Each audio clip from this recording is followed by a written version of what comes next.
This is No One Left Behind, written by CosmicAce, read by Star1412.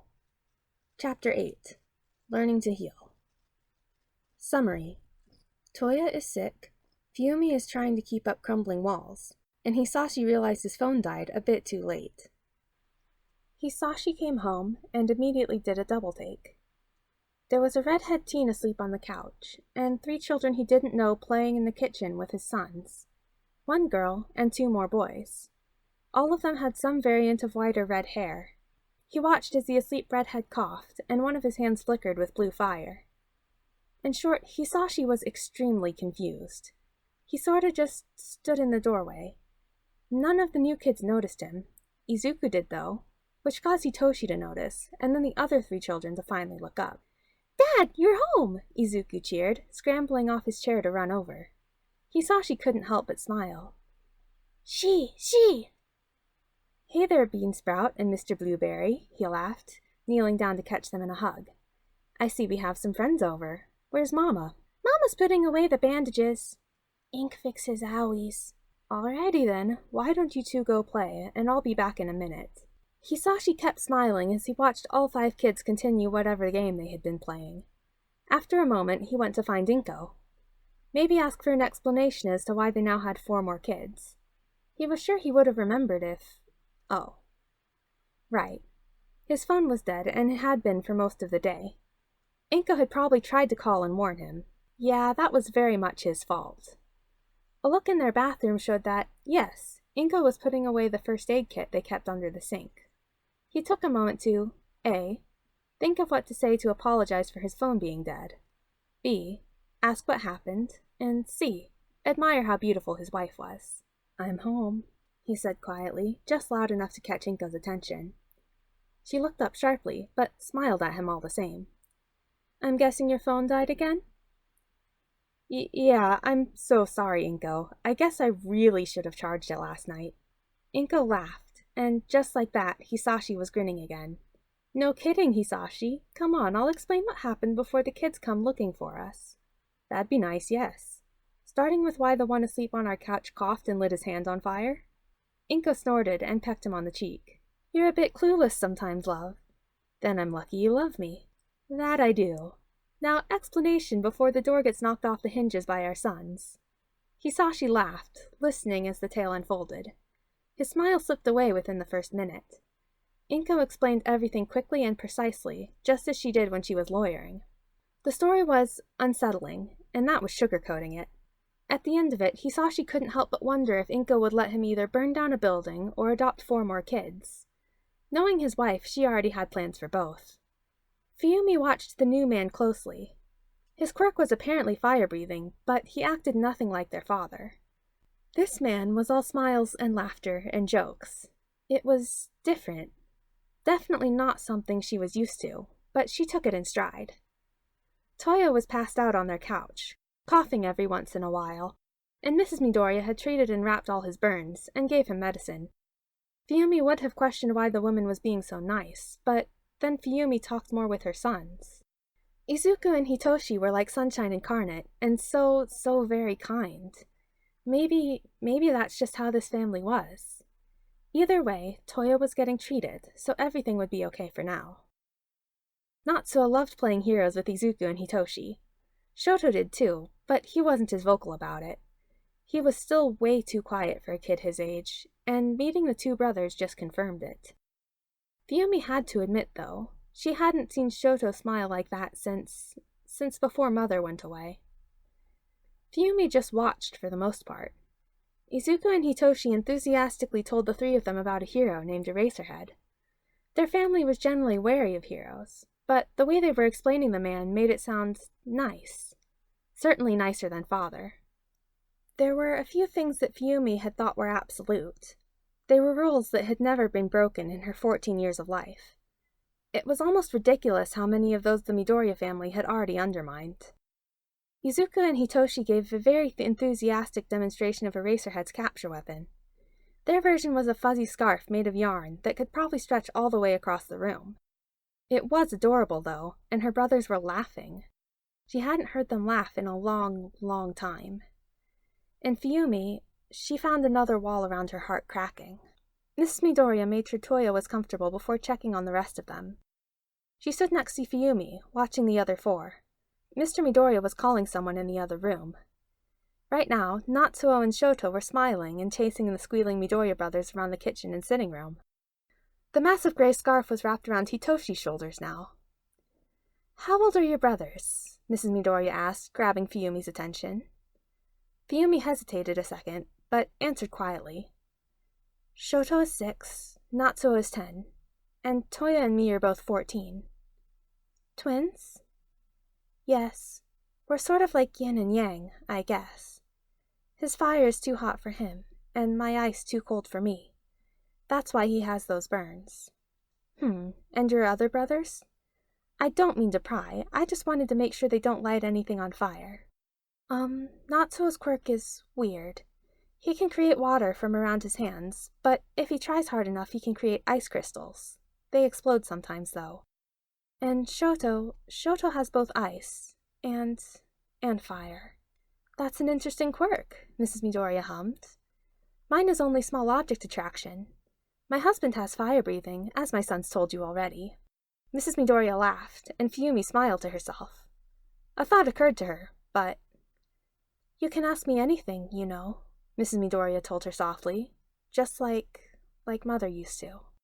What are your son's quirks, if you don't mind me asking?" "Hitoshi's is brainwashing." Fuyumi blinked, but didn't react otherwise. "It's not the most powerful yet, considering he's only 5. We adopted him from an abusive situation." "Oh." "And Izuku, he has an analysis quirk. Probably how he picked up on you four in the alleyway in the first place." "He's your real son?" "Both are my real sons." Mrs. Midoriya suddenly sounded fiercely protective. Fuyumi prayed for whoever got in her way with that voice. "Izuku is my biological son, but Hitoshi is just as much my child." Fuyumi took a while to digest that. Their father hadn't had a good stance on kids, let alone ones not related by blood. All they were to him were tools. This family continued to surprise her with how different they were. And for just a moment, Fuyumi wondered if the Midoriyas would ever consider them family. The notion was gone as fast as it had come, shaken from her mind with every other hope trying to claw its way to the forefront of her thoughts. But it remained there, just below the surface, like a ghost haunting her. Fuyumi was 14.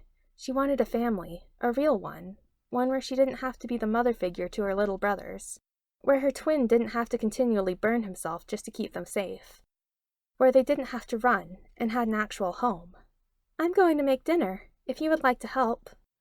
My husband will be in to watch them in a minute." Fuyumi looked away from her brothers and over at Mrs. Midoriya. It had been around 3 weeks now since she had been able to cook for real. She wouldn't go back there for anything, but cooking had been nice. Ever since Mother had been hospitalized, Fuyumi had been the one helping feed everyone. Of course, Touya had helped sometimes, but he kept trying to heat food with his fire instead of the stove. But it did sound nice, being able to make food again. If you'll let me." Fuyumi was pretty sure that smile was genetic, because it was almost identically blinding as Izuku's. Natsuo was having a blast. They got to play heroes here. He was never allowed to play that before. Even Shoto joined in. Izuku and Hitoshi were really cool. They loved heroes and coloring, just like Natsuo. The two of them knew their stuff, too. Natsuo hadn't even heard of Eraserhead before, but he sounded like a good hero. His costume was a bit boring, though Natsuo loved the really long scarf he apparently had. It had been a while since he had gotten to play like this. He knew they all had to be serious while living on the streets, so he was. He missed coloring and playing sports, though. It was still better than living with him, but he did miss it. Being pulled off the streets, even if it was only for a day or two, was really nice. They got a roof over their heads for once. Natsuo forgot how much he missed talking with people that weren't his siblings. The Midoriyas were really kind, too.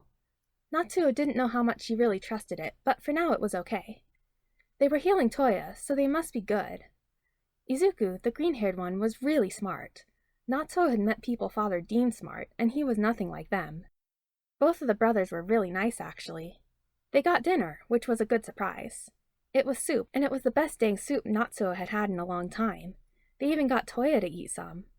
Fuyumi had helped make it. Natsuo, he honestly hadn't heard her sound that happy in a long time. He almost wished they could stay like this forever, but he knew it wouldn't last. Nothing good ever seemed to. They ended up staying the night. Mr. and Mrs. Midoriya dragged out some extra futons and blankets for them. Touya hadn't moved since they got there, so he stayed where he was on the couch. Fuyumi slept near him on the floor. Natsuo knew she was getting sick too. She had been sniffling today. It was only a matter of time with how close his twin siblings were. Natsuo and Shoto slept on mats in the Midoriya brothers' room. It was worlds more comfy than alley floors or shelter blankets. Izuku and Hitoshi shared a room, which was decorated with hero posters, action figures, and random knickknacks. Natsuo had never been allowed that, so to him the room was amazing. He wondered if he'd ever have his own room. Maybe he could finally keep the pretty rocks he found outside, or he could have his own soccer ball. They needed to save enough for an apartment first, but they'd get there one day. One day soon, hopefully. Sometime during the night, Izuku and Hitoshi joined them on the mats. Natsuo had no idea when it happened.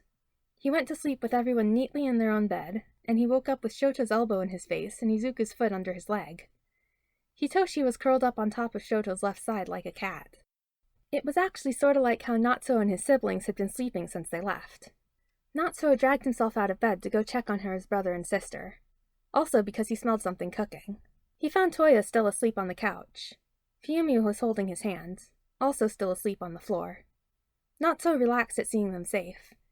He walked to the kitchen on silent feet, a skill all of the Todorokis had learned out of necessity. Both of the adult Midoriyas were in the kitchen. Natsuo watched, half hidden behind a wall. Mr. Midoriya put a waffle in the toaster as Mrs. Midoriya finished what appeared to be a mountain of toast. It looked sort of like dancing. Mr. Midoriya was getting coffee, and Mrs. Midoriya was getting more food. Natsuo wondered if they always did this. His parents sure as heck never did. "Oh, good morning, Natsuo," Mrs. Midoriya greeted. Natsuo jumped, thinking he had been hidden. "Is it all right that I call you Natsuo instead of Todoroki? I can still call you Todoroki if you want me to." No, Natsuo is fine." "All right then, Natsuo," Mr. Midoriya said. "Do you want to go wake up everyone else? Inko's food will be ready soon, and I have to go to work." Natsuo watched in awe as Mr. Midoriya snatched his waffle mid-air as it leapt out of the toaster, put it in his mouth, and grabbed something from the counter, all in one fluid motion. Mrs. Midoriya rolled her eyes, but she was smiling. This house was weird. Natsuo liked it. "Bye, love. Stay safe," Mrs. Midoriya said, kissing her husband's cheek. He probably said something similar, but it was muffled by the waffle in his mouth. Natsuo stayed a second longer to watch Mrs. Midoriya cook. He knew he really should follow an order immediately, but Mr. and Mrs. Midoriya weren't Endeavor. That much had become clear over the day Natsuo had been around them. Mr. Midoriya left the kitchen, passing Natsuo on his way. He reached out and ruffled his hair before walking out the front door. It was such a simple and small thing, but it made Natsuo grin. He hadn't seen anyone do that since before Mom was taken away, and certainly not to him. "Breakfast will be ready in a minute, Natsuo. Could you please go get Izuku, Hitoshi, and Shoto? Tell them to be quiet, though. Touya and Fumi should sleep a bit longer." Natsuo nodded, and finally retreated from the kitchen. The sound of humming and things popping out from a toaster followed him. He wondered if this was what a normal home was like. He wondered if they could ever have that for themselves. Shoto didn't like waking up. It was always too bright, and cereal had gotten boring a long time ago. Waking up meant father yelling and dragging him out for training. Mornings used to be nicer, but then Mother got taken away. The bandages had come off not too long ago. It had been a few weeks since then, nearly 4 months since the incident itself now. Even after they ran away, waking up wasn't fun. It meant scrounging for food and trying to find a place to take a shower. Mornings were always too cold, and too many people were outside. The 4 of them got up with the sun to try and avoid as many people as they could, but sometimes it didn't work. Especially after Touya started getting sick. However, this morning was different. He woke up warm and comfy. It was quiet, and his mind wasn't screaming at him to look out for danger. There were 2 other people near him, but that was normal. Then he remembered yesterday. People finding them, Touya collapsing, going to someone's home, and having fun. He had played for the first time in forever. Shoto couldn't remember when he had been able to do that. Father had always dragged him away before. Opening his eyes, he saw the 2 people sleeping near him were not his siblings. Natsuo had already gotten up apparently because he was nowhere in sight. Izuku, the one with the green hair, was flopped on his side. He was using Shoto's right leg as a pillow. Hitoshi, the one with the purple hair, was curled up like a kitty almost on top of Shoto. That was not how he expected to wake up, that was for sure. It wasn't bad, though. Shoto actually felt like going back to sleep. Natsuo peeked through the door a minute later. Shoto only knew because he heard his brother doing a bad job at hiding his laughter. Need some help there, Sho? Please. Natsuo walked over, finally entering Shoto's field of vision. He crouched down and poked Izuku first. The boy eventually woke up, looking surprisingly happy despite being prodded awake. He in turn woke up Hitoshi, who acted more like a zombie. Shoto found it amusing. Come on, Miss Midoriya said breakfast is almost done. But be quiet, Fuyumi and Touya are still sleeping and she said to leave them alone for now. Izuku and Hitoshi leapt to their feet and raced to the kitchen, leaving the other two to follow. Shoto was a bit confused. Breakfast wasn't all that exciting, was it? Apparently he was wrong. Izuku and Hitoshi were standing at Mrs. Midoriya's feet, waiting more or less patiently while she finished whatever was cooking. Shoto could already see toast, bacon, and eggs. Was it all for them? There you boys are. Go sit at the table and I'll bring everything over, okay? Shoto openly stared as the food was put on the table in front of them. Izuku and Hitoshi started grabbing things as soon as Mrs. Midoriya put it down. Natsuo copied them, but Shoto hesitated. Were they really allowed to take whatever they wanted? Are you going to eat, Shoto? Izuku asked, his mouth half full. Shoto tentatively reached for some of the toast. No one stopped him. Izuku and Hitoshi were too busy eating to really notice. Natsuo smiled at him encouragingly. Shoto wondered if this was what a normal family was like. Hey Shoto, why is your hair like that? Izuku asked, clearing his plate of eggs faster than Shoto thought was possible. The Todorokis at the table froze. Shoto's quirk was a bad subject, especially after they left. Touya hadn't been able to get them hair dye yet, so all of them were still very recognizable. He had been saving up for it, but then he got sick. My quirk, he answered quietly. Oh, that's so cool! Toshi and mine are just this color. Yeah, we're the... Hitoshi paused, remembering the words. Secondary color brothers. Aw, Izuku suddenly whined. When you're our siblings, we can't call ourselves that anymore. You guys have red and white hair. When we're... what? Our siblings. No go back to bad man, Hitoshi said wisely. Zoo adopted you already. Ink just need to do lawyer things. She's not taking us back? Natsuo asked warily. We'll keep you safe and the mama will make sure he'll never hurt you again. She's good at that. It sounded surreal. Father never being able to hurt them again? Someone that was willing to make sure of that? Shoto pinched himself under the table, just to make sure he wasn't dreaming. It was real. We don't have to see Father ever again? Shoto asked softly. Nope, Mama makes sure. If he comes here, then Mama will protect us. She fight him. Yeah, Mama and Dad will make him go away. Even if Dad can't light him on fire, he already does that himself. Shoto sat there, in a house he had only just arrived in, with people he had just met. And for the first time in a long time, he felt like he was home. This was No One Left Behind by CosmicAce, read by Star1412.